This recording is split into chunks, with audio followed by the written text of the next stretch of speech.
مبعثر. انعزلت عن الناس مو بس عن الشعر، انا ما تواصلت بعد حقيقه يعني، يمكن بسبب ظرف عاطفي. اثرت عليك عباس؟ هي اثرت كلش هوايه، كلش هوايه اثرت. انا طالع بهاي العلاقه يعني مشاعر اتجاه 800% كلهم اتجاهها، تعرف شلون؟ اي يعني حاولت اكون اكثر من علاقه بعدين حتى اخلص وتنبني صحيح، بس ما انبنت علاقه صحيحه، وبالتالي انا صادق يعني اقول انا ما اقدر اكمل وانسى يعني كغيرها. بس هي يعني اثرت علي. بس انا 2016 وانتهى موضوعها، وكان اصدقاء بعدها هاي. لا لا ما اعتقد بعد نحبه. شلون بعد نحبه؟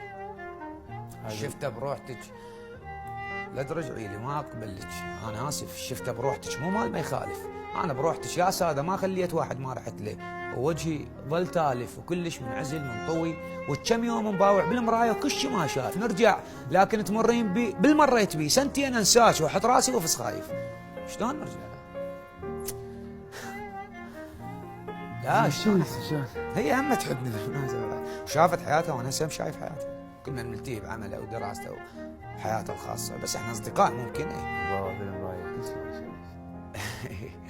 انت شوف لا تأذيني، انا احبها والله مثلا لنفرض هي كل مش هي وهي اهم مشكله هي مثلا مو ما تعترف بيك شاعر، يعني مثلا انت ما تكون متنبي عادي لا تعترف بيك شاعر، هي معترفه بصدق وجودك كموقف ورجل زين وك يعني شريك مناسب.